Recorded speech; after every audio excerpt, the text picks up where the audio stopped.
Okay, so I have 7 minutes to tell you something interesting, so I'm going to try my very best. I have the pleasure of travelling around the world, speaking to government officials, organisations, public, private, university laboratories, and everybody from people that are involved with technology all the way up to people that are involved in policy. I'm going to try and give you an overlay of the land. But in essence, what we really are talking about is something from one of my favourite people, being a doom and gloom Englishman. I'm not an Australian, the accent is a blend of Texan with English. It's not a good thing, so Robert, I apologise. But yeah, only those that risk really going too far can possibly find out how far one can go. And it's needless to say for me, that everywhere I go, people are not tending the boundaries of what we believe is an innovation to zero point, a point at which we're setting it farther in the future, testing ourselves even farther than we can be. And we need to do so in order to achieve many of the challenges that exist in a lot of the emerging market spaces. So one of the things that we use at Frost Sullivan and work with people like your friends here at National Instruments and others is the use of macro forces to help identify that. That is not telling the future. These are things that are indicators of what might be taking place in the future, and that we should be innovating to those points. I think one of the startling statistics for me has been the rapid increase in urbanisation, and it's absolutely imperative to understand that the vast amount of this urbanisation is of course taking place in emerging regions. There are going to be somewhere in the region of 527 cities with more than 1 million people in population. That is up from a number of about 447 today. If we went back to 1950, we're talking in the double digits only. And interestingly enough, 200 of those 527 cities come from China alone. So when we were talking earlier, I heard in one of the keynotes the intense focus on India and China.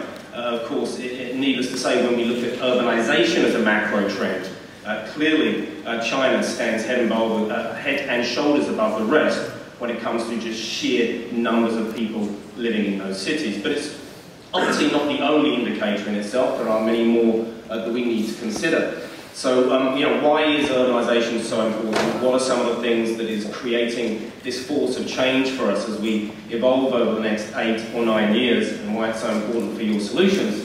Let's just look at a few.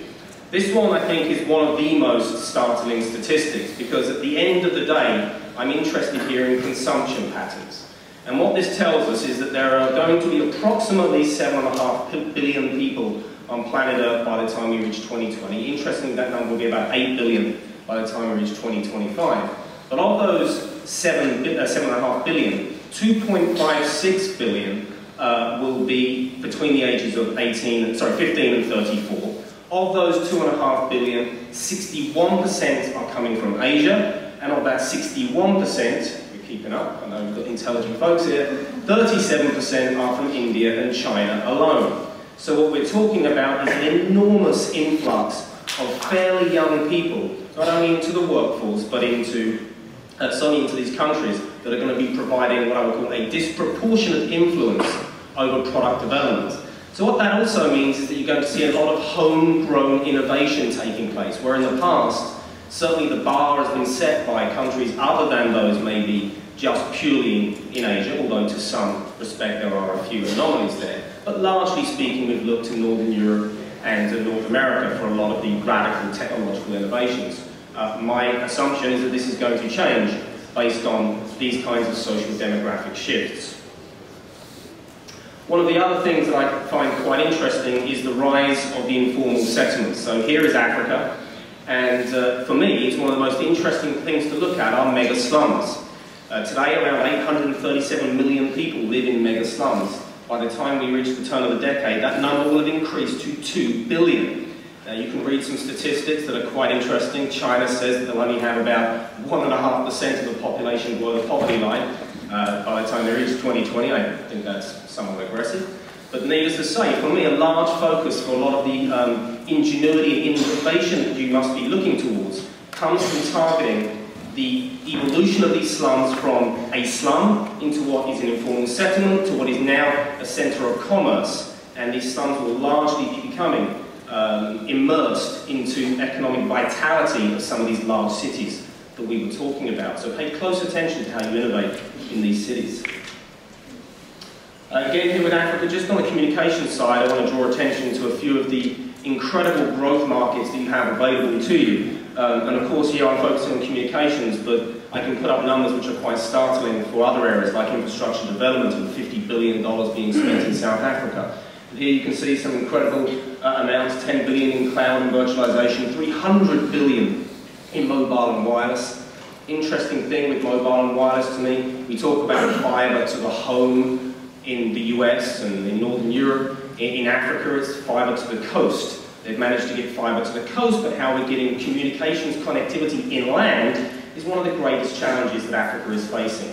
So that's great, that solves a lot of challenges for people who live on coastal areas, but if we live inland, how do we get connectivity to those people? And that's a distinct challenge that people are trying to overcome.